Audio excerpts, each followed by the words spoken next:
across Canada and the world. That's what time it is. The meeting session is now being recorded, so I must be on my best behavior. Having said this, I think this is going to be a conversational confessional today. That's the style of presentation. I grew up Catholic, but I haven't been to confession in about 18 years, and you guys are going to be the beneficiaries of that. No, I'm joking. But seriously, it's been an interesting year when it comes to partnerships, and certainly I feel that part of this presentation is a tiny bit confessional based on some things that happened this year that could have been done a lot better. But, you know, as I keep reminding myself, reflection is part of our business, so that's not a bad thing. Perhaps more learning happens when the bad things happen and not when the good things happen.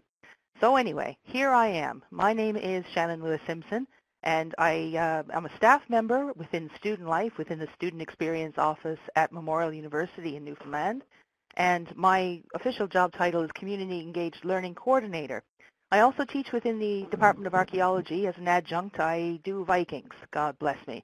So it's all very good fun, and lots of hands-on things for sure, which I believe leads to more learning. So if anyone would like to introduce themselves at this time, you're more than welcome to do so. Open the floor to people. How are you all? I hope you're well. And the intent, I suppose, is to speak for about 30 minutes or so, and then maybe have a conversation or conversation and speak up as we go along. Does that sound good?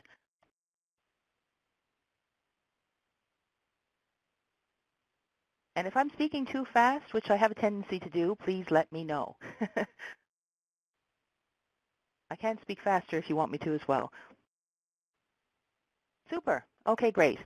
So I've flicked up a couple of slides, and we'll just use them as talking points, basically, and then we can interject as we need be, or if the mood strikes somebody. So I had the great good fortune about a month ago now to partake in a really great session with about 50 community partners and university personnel within a session about how to engage properly. And I'm just lucky to have the report in my hands. So that informs a lot of what I'm going to speak about today. Ostensibly, the group is called SLICE, which is Service Learning in Community Engagement, and it's under the auspices of the Newfoundland and Labrador Centre for Applied Health Research. So a lot of the people that were in the room about a month ago here in St. John's were working within healthcare or concerned with health, but I guess it was a very broad definition of what health is. Indeed, how you spend your leisure time, drug use, the elderly, the food you eat, everything sort of came along with that. So there was a lot of social justice groups there as well. And we actually did discuss this very topic, and it was something that's been playing on my mind. How do we do things better? How do we collaborate, communicate, and consider others in our dealings, particularly with students, but more specifically, I suppose, with our community partners? So let's just talk about that today and see where it leads us and see if we can bring up some other points as well. So I am going to see if I can go forward. I can. So let's brainstorm for a bit. Perhaps you can write down some things that you see in your own dealings as barriers towards successful collaborations with community and then with academic partners perhaps as well. And is there a difference? You know, are there similar or different barriers depending on who you're working with in your collaborations? So if someone wants to type those up, I'll read them out so we can have a recording of that. And we'll just brainstorm for a bit and come together. Everybody's typing mad. Academic semester periods, 100%. Yeah, we're constrained by the terms for sure. Yeah, thank you, Anurag. Time. Building meaningful collaborative partnerships take time and serious effort, Megan says, and I absolutely agree.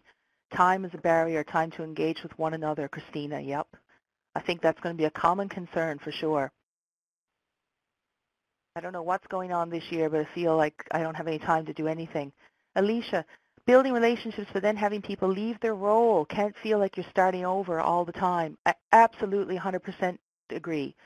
Anurag, lack of collaborative tools between faculty and community. Ooh, you might want to pick that one up. That might be an interesting one to get into. The cost of staff members' time, Jen says. Yeah, it's true enough. Yeah, these are really good. Panita, meeting community needs and institutional needs. Absolutely not. They don't always intersect. That's for sure. I think this is a topical topic by the sounds of it. Not enough community brokers in departments and faculties. I agree. Yeah, meeting community needs. Yeah, we said that one. I hope we do have a record of the written notes as well, because those are very good points that I think we can bring in. Sometimes we are more project or purpose driven instead of taking time to identify those in the community and on campus who share values and goals. Yes, Megan. Reciprocity, making sure it happens and who is defining what is expected on all sides. Absolutely, Alicia. I'll be a confessional now if I can. We just finished a project that was, passed over to us, I suppose. It had been a project for about 10 years here in Newfoundland. I'm not going to say what it was because we still have to do the debrief and all that good stuff.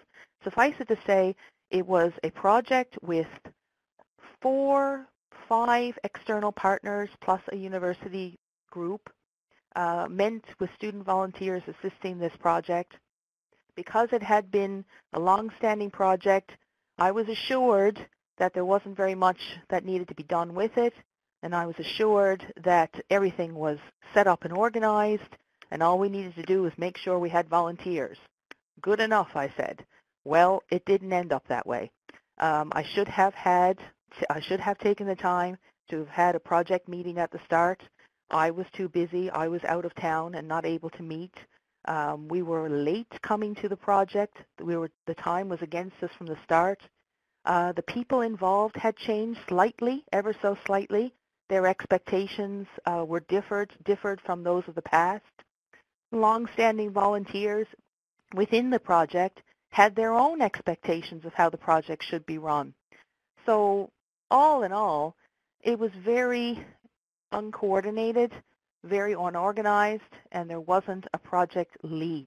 And that led to a lot of problems on behalf of the student volunteers who sort of didn't really know what was happening, were unsure about their role, whether they were leading or they were just supporting, as the case may be.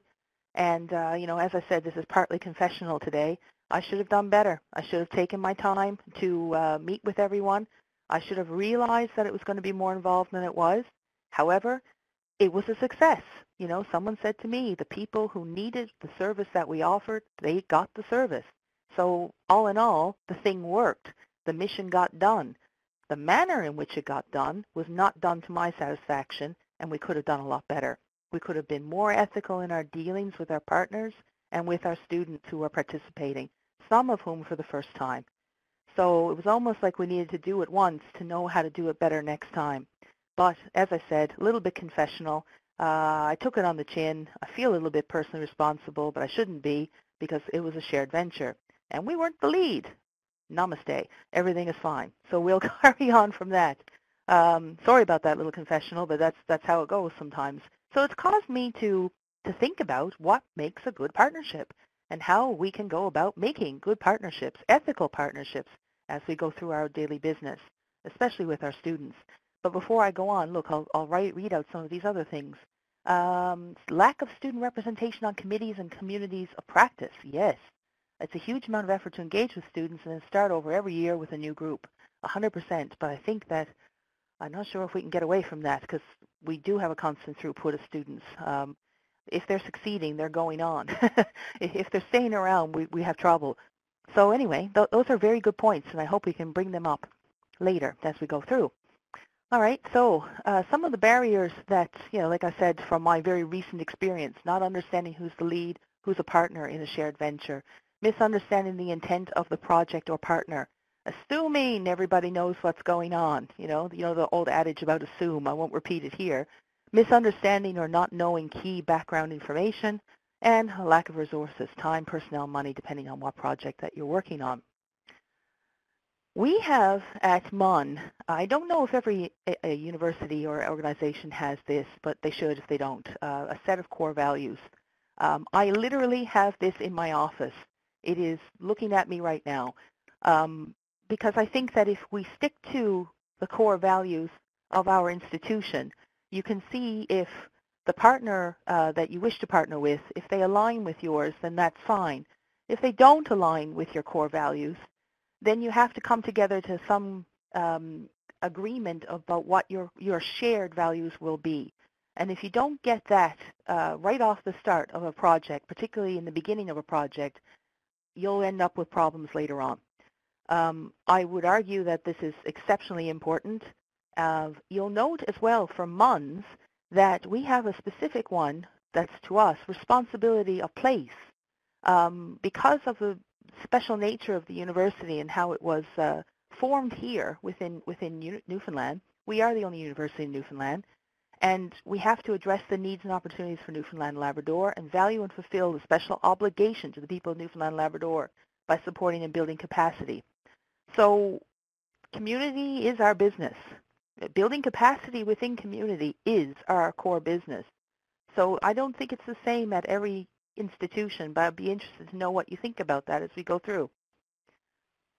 So how do we make sure then that projects work? How do we make sure that the students are getting what they need, that the community partner, in this case L'École de Grandval, the French school locally, is getting what they need, which is someone basically to read to the kids so the teachers can have a break. I mean, that's not a bad thing, is it? And then this person here, the student, was getting excellent on-the-job training. She was a French student thinking about going into education, and indeed she did, and now she is in her program. So when we had the conference or whatnot last month, we talked about facilitators and barriers, or barriers and then the facilitators, which renee the barriers to successful partnerships. And how can we do that?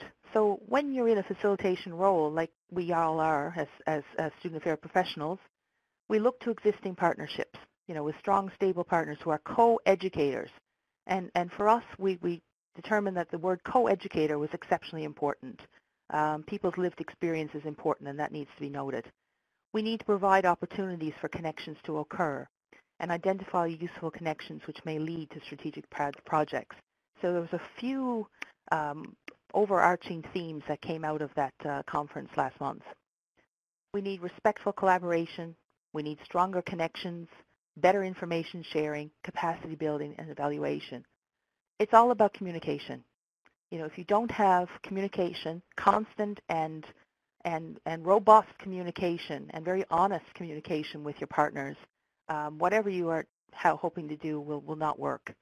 I can't emphasize that enough. So let's go through all of these in part and see where we lead.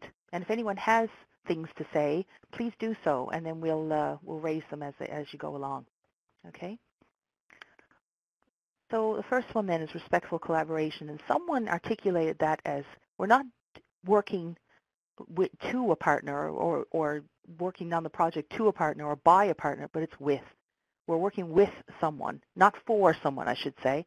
I got my prepositions mixed up. Not for someone, but with someone. The community and the university are working with each other. And with that, that shifts your mind, I suppose, on how the role is with the community.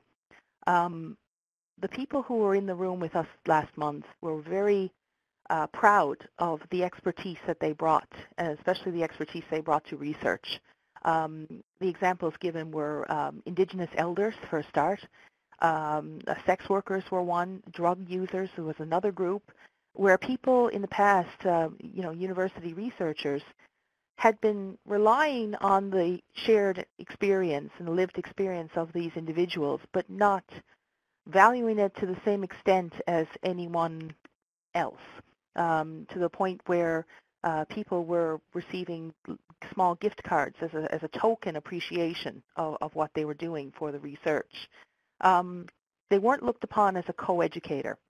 And I think that is exceptionally important, that concept of co-educator. Students learn more working with community sometimes than they ever do in the classroom. And I think all of us have seen that.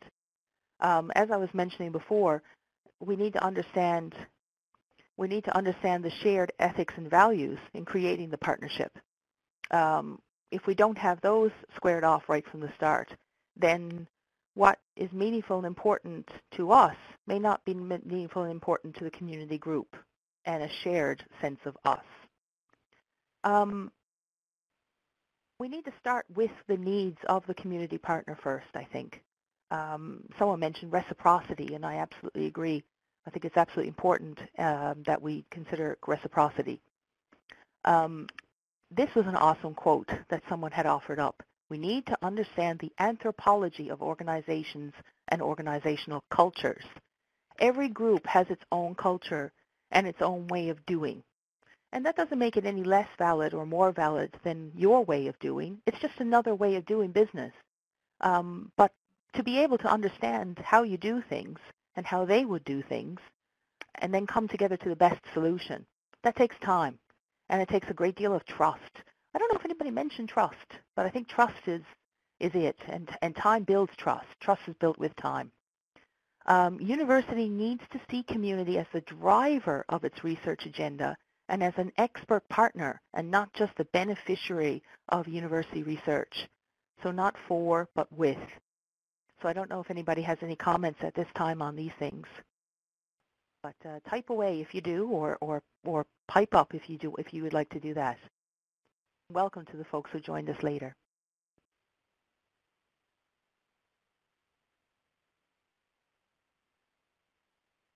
Alicia's typing. Okay, she's happy. Very good. So I'll tell you a little bit about, that went wrong. Sorry about that. I have here, through respectful collaboration, everyone is learning. The picture that I offer up there is from a cohort-based horticultural therapy session that we offered for first-year social work students here at MUN.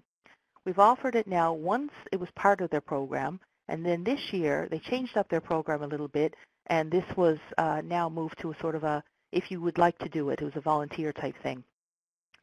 We went to the Elaine Dobbins Center for Autism in St. John's, which is very close to the university. It makes it a great partner because of the proximity and the ease for the students to be able to engage with the folks there. They offer, the Autism Center offers a program called Transitions, which is meant for people who have graduated high school, mostly male. I didn't know this, but apparently most people with autism are male, or have been diagnosed with autism, that is, are male. So mostly the lads, they are given skills in the garden and within gardening to make them more work ready or to go into the workforce. And indeed, they've had success with that, and graduates of the program have indeed gone on to work in garden centers or within gardening or maintenance or something like that. So we wanted to do that with the social work cohort as a means, so like they would be exposed to a path of practice within social work, horticultural therapy, but also they would learn a path of self-care, because you know yourself, if someone is doing social work, you have to have a full pot to pour from. You can't pour from an empty cup. You need to be refreshed and engaged and not stressed out. So we wanted to get them outdoors and doing something outside of their studies and working together. They didn't know each other when they started. This was in September, and it was a means for team building as a cohort. So we got there, and I felt a little bit like very grateful to the organizers at the center, and saying, oh my God, how wonderful it is that you would allow us to bring our students to you and spend time with you and meet your clients and the people on your transition team and that sort of thing. And I said, they're learning so much, and thank you so much and that sort of thing. And then she turned around and said, no, thank you, because these folks, who are mostly lads, were interacting with a group of mostly female students, and they lost their sense of shyness over the course of 2 months when we were going back. At first, they were very shy. They were nonverbal, non-communicative. They didn't want to engage with the social work students at all. By the end of the 2-week period, and I saw this transformation as I went back there, the last group, the transitions people, the people living with autism, they were teaching the social work students how to garden. So in that sense, it was a complete success all around, in the sense that the social work students didn't have any clue that these folks were nonverbal at the start, and then they came on so much to be able to be more responsive, more reactive, communicative people. It was a great program, and we will continue it, even though it's not within the curriculum per se. But that's the kind of thing that for a partnership, it was very respectful. Another story, I told you this is very conversational. Another story was one of the social work students this year was very disappointed when she went to Garden that she didn't meet anyone and work with anyone on the autism spectrum. And then upon reflection, she realized those folks are not zoo animals for my display. They are their own people. And so she came to that realization on her own. And I said, that's excellent. Just that level of understanding and respect between the students and the organization and me, and the people who are organizing it, it just worked really, really well. So something like that where there is benefit on both sides, doesn't have to be a very complicated project. All we did was go dig potatoes for 2 hours. But it was a beautiful experience and a beautiful learning experience on both sides. So that's why I'm very happy to carry on with that one for sure. But they're not all like that. And sometimes we just need to make stronger connections, And how do we do that? One of the things, the aspects that was raised that I didn't really hoist on board before was that community are often very reticent to come to campus. The campus itself, the university environment, can be very intimidating for members of community. I'd be interested to see how you folks feel about that where you live. But certainly not everyone is comfortable coming to campus. Not everyone feels they belong. Not everyone feels valued as a co-educator. So if we want to engage with community, we need to go to them. We need to do outreach before engagement. That's what Anurag says, and I absolutely agree with you. You couldn't have said it better myself. So we need to go out as opposed to, trying to engage straight away and build that level of trust that we were speaking about before. We need to encourage students to go out as well, and get out of the classroom and get out within the community. And we do that a lot here through the Student Volunteer Bureau. They're encouraged to go and find their own volunteer opportunities, leading to more meaningful and deeper engagement with that group or another as they go along.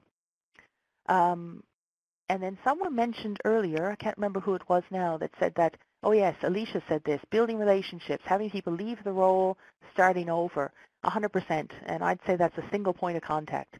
And that was mentioned before on the community side with regards to the university. There's a lot of turnover here sometimes within academe, and that can cause a loss of contacts. And as soon as you've lost one person's contact, that's it. It's gone. The connection is gone. So I guess our job is to make sure that we have a really robust network, and we're the big fat spider in the middle of it, making sure all the flies are in the nets. How's that for a metaphor? I feel like She-Bob or something. She-Lob. It's time for laughter here now.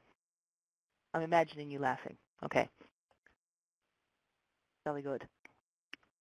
So Alicia says, I've experienced both, as some organizations have asked for more programming on campus to allow members of the community to become more familiar with the space. Fair enough. So we have tried to balance some off-campus and some on-campus, knowing that the resources that exist on campus may be of interest for others. Absolutely. And I suppose that's what knowing your audience, knowing your target market, and what the intent or possible intent would be. And I totally agree with that. Okay, a colleague, Anurag's colleague Carly, is offering equity workshops. Wequity or equity? I assume it's equity workshops to community partners. That's brilliant.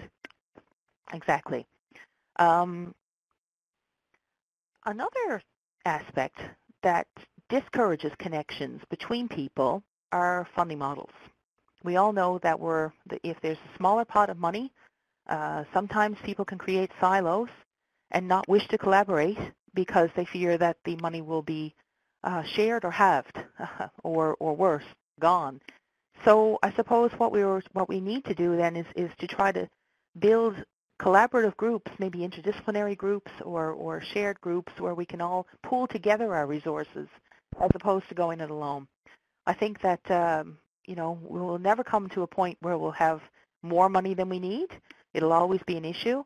So I think that in those days and age, shared collaboration is even more important, and funding bodies do look for it. Another thing that I've noticed is that you tend to pay attention to the organizations with the flashy websites and who have great media profile and who are out in the community and who already have a very robust volunteer sector and support base anyway. But there are an awful lot of smaller organizations that don't have the resources to be able to go and get those. They don't have the capacity for growth because there's no one there to grow. So I think then these smaller organizations could really benefit from student activity, university activity, and to build capacity in that way.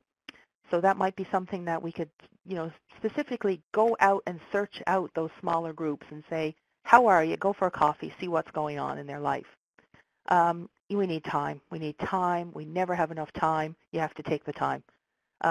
If you don't take the time, you can lead yourself down some unethical practice, and some practice which is not fully taking into account the needs of others, which is not our business, and that's not what we should be doing.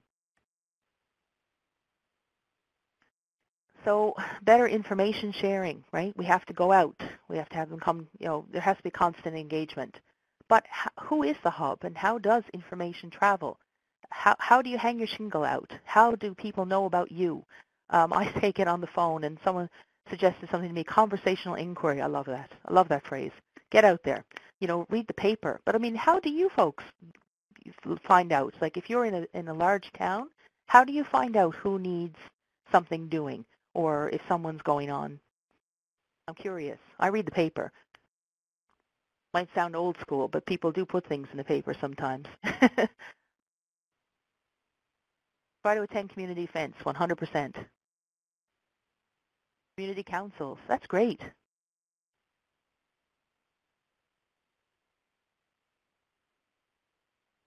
Everyone's typing.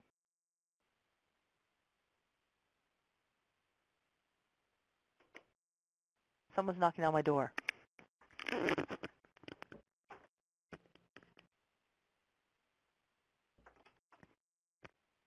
I find attending events happens because people are willing to chat and build partnerships in person.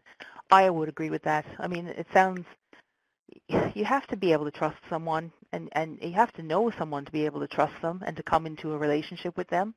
And if you don't like someone, why would you want to partner with them? It's as simple as that. So there you are. I would say, too, someone mentioned earlier about how difficult it is sometimes to engage with students. It is, for sure. Students are busy. They have studies. They have lots to do. They have not only their studies, they have their own volunteering. They probably are working 2 jobs. They don't know whether they're coming or going half the time. I really encourage everyone, though, to try to have conversations with the leaders of student groups and clubs and societies on your campus. They have better ideas than most people, I tell you. And I just give them the contacts and send them off sometimes. And sometimes they don't need my help or assistance, but it's there for them if they do. We are going to be doing some student society leadership training in the future as well here. Sometimes they need that extra boost of confidence to be able to be fully effective and to have the confidence to go out and seek out community. We always encourage students to come along to our consultation events and professional development sessions as well. I really see the students as co-educators and partners in this as well. Oh, going for training with local organizations to form connections. Jen, that's an excellent idea. The Association for New Canadians here offers diversity training, and if you can do that with other community groups at the same time, it's fantastic. You know, you're all there together and suffering together sometimes too through PowerPoint. I hope you're not suffering right now. Who else? It can be really difficult to find someone within the university community as well. I find it difficult sometimes to find the faculty partner who's dealing with a specific avenue or research area. So imagine how difficult it is for some community partners who don't have the level of knowledge about how this place or how your place works. So that can be tricky. That's something to consider is finding you. I mean, our website's down. That's not great. We got to fix that, literally. So, but one thing that we are doing at Mon, which is interesting, I got to say, and I put up the website there for you to have a look at afterwards. It's not perfect, by no means, but it's something. And I'm interested to know what you think about it as well. This is a thing called Yaffle. And in Newfoundland, a yaffle is like an armful of dried fish. That's what the definition is, a Newfoundland English word. And it just means an armful of, a yaffle of fish is like an armful of fish, and that's what the currency was back in the day. So I guess now our currency is knowledge, so ergo yaffle. And if you Google it, it is the only thing that comes up, which is quite handy as well. So here people can have the opportunity to search for projects, opportunities, or people to work with or who are interested or researching in a particular area, networks, and then you can log in yourself. So the students even can find a supervisor, talk to someone who is an expert in, I don't know, salmonoid reproduction, which I'm sure there's a few people here at Mon like that. And you can build your profile, showcase your work, all that kind of good stuff. It's meant to be accessible for community as well, but the community partners who have used it says it's not exactly perfect, but it's something. And hopefully we'll start to rejig it a little bit again to make it easier for community. So you can, please feel free to have a poke around that at your leisure. It's an idea. Yeah, and someone has known about this for years and wants to build it at McGill. Awesome. Talk to the Office of Public Engagement. They will be delighted to hear that for sure. Yeah, capacity. We were talking about smaller community partners and how it can be really difficult for them to engage or indeed manage volunteers because they don't have enough volunteers to manage the ones they have. So I would argue that if we start with the students and train them up into how to be a good volunteer, we will be putting in place this term coming a few seminars or just a lunch and learn about how to be a good volunteer. Be on time. Someone like how to be a good employee. Really, I mean how to be non-judgmental and be on time and be a good listener and be nice. Don't be an asshole. Am I allowed to say that online? Probably not, but it's true. I mean how to be a good person and be a good collaborator. And if we can build student capacity to act in that way, then that will help the smaller organizations and also bring their brains and their intelligence to bear on these smaller organizations and vice versa. Sometimes you can learn an awful lot when you are the only person doing everything in a shop sometimes than if you're in a bigger organization. Funding, of course, from the university side, the community is very happy with the funding opportunities that are available. But of course, how to access them. You need a university partner. So, that collaboration piece is absolutely critical for smaller groups. How do we mobilize knowledge and build a shared capacity together, to judge our collective impact? I'd be interested to know what people think about that and how we can come together towards some larger issues like, racism and Islamophobia and sexism and some of these other issues which are depressingly current in today's society. Someone's typing. Have groups share their literature and course syllabi. Absolutely. Yeah, 100%. And that speaks to the co-education piece as well of community and the value there. Agree with that.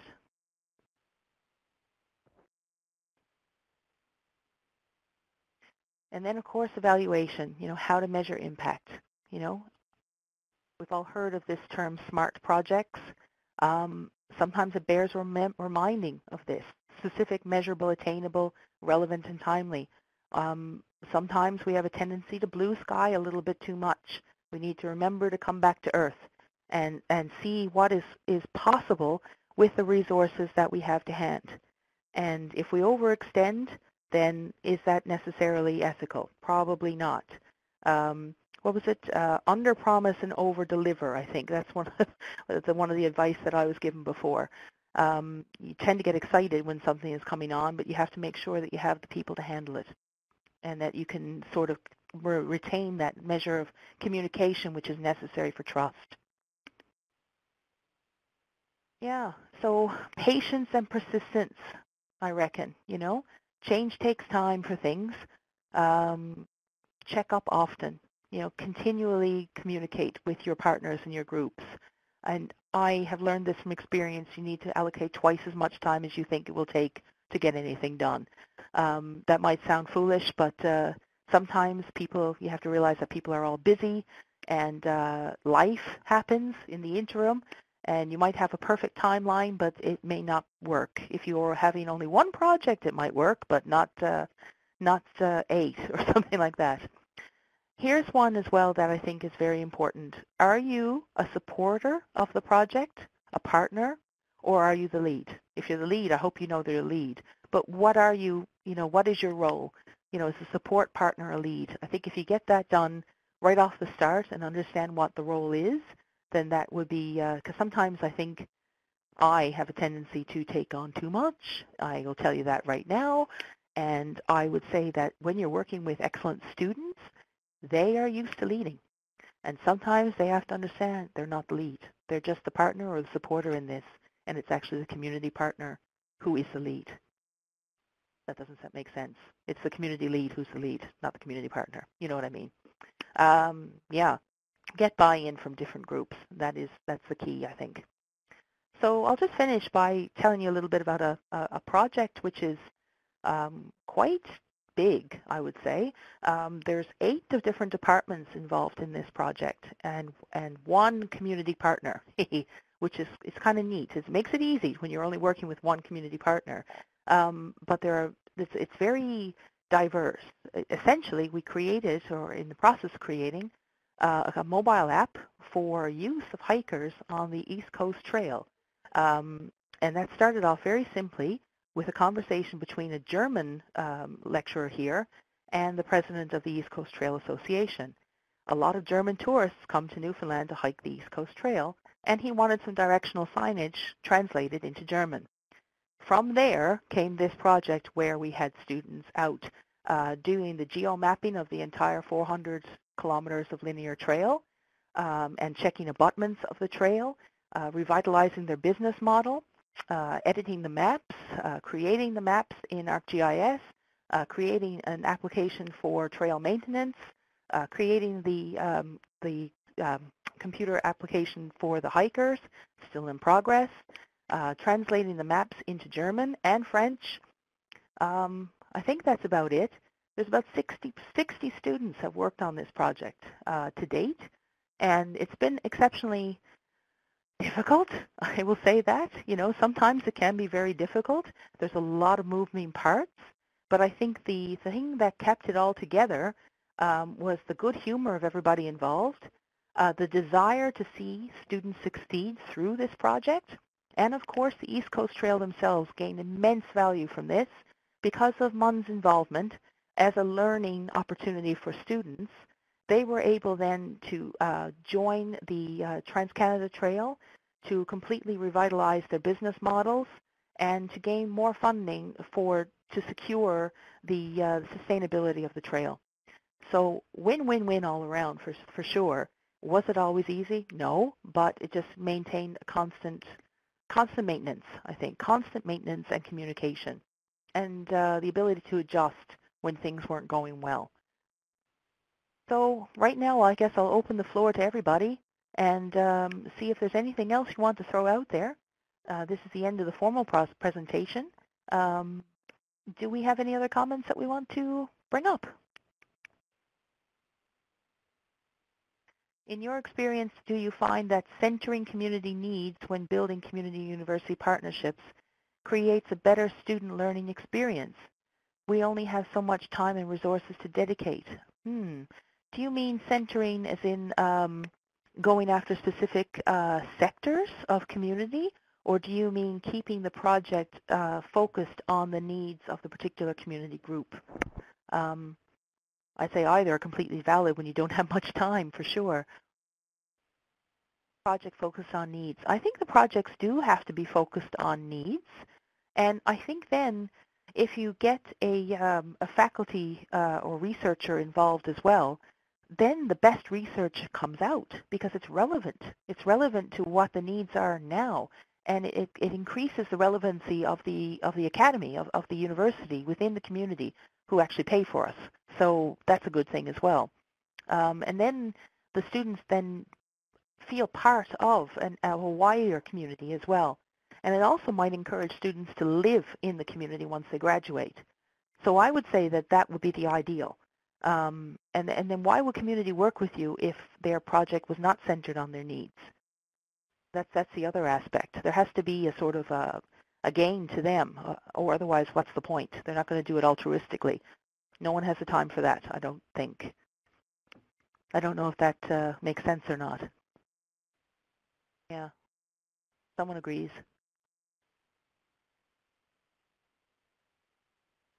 Does anyone else have anything to add at this point, or I can go back to any slide if you would choose?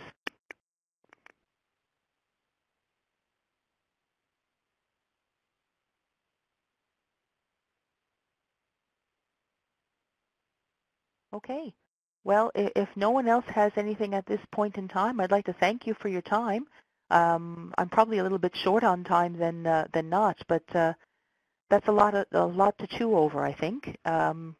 But I would say that communication is the absolutely 100% thing, and understanding. And you gain understanding through communication, through good communication, active listening. If you can't do that, then it's not. You have to suspend your own biases and listen to what the person is telling you across the table, and seeing if what they need is possible, and being honest with them and yourself in what is possible. So if you do that, you can't go far wrong, I don't think. Oh yeah, and Mackenzie asks if anyone is open, if I'm open to people contacting me. I absolutely am, 100%. I will put back up the first screen which shows my details. You absolutely can. You can follow me if you want to know about Viking archaeology as well, which is always good for a laugh. And I can tell you all what's wrong about the mini-series and all what's right. So that's all good as well. Okay, and Alicia is typing as well. Oh, and I think that we'll probably have some more webinars like this as going forward as part of the community of practice. And the one thing I'd like to say is you're not alone. You know, sometimes wherever we are in this great big country, you can think that you're the only one going through all these problems, and you're not. You're not alone. Get on the CEL, COP, you know, Community Engaged Learning, Community of Practice. You know, contact each other. You know, listen to the webinars. We're all going through all this together. Humans are not that different from coast to coast to coast, but you know, you're not alone. And if there's anything going on, please do reach out. You know, take care of yourselves. This can be a real stressful business. You're trying to please everybody. You're trying to make sure the students are taken care of. And sometimes they're not. And it isn't your fault. So don't take it on yourself either. That's what I would have to say, my advice. Sometimes I can take on too much, and it's not your fault. It's not your responsibility to take care of everybody. Take care of yourself first. I don't know if anybody else has anything there. Oh, a conference proposal about building partnerships. So there you go. All right, yeah, I'll get right on that, Mrs. Okay, so if anybody doesn't have anything else, I'd like to thank you all for your time. And, Alicia says the CEL-COP is planning a quick webinar about submitting a conference proposal for proposals in CEL. Excellent. That's great. So stay tuned online. We'll have lots going forward, and it's really nice to know that that there's people out there working on these things. So thank you and good night.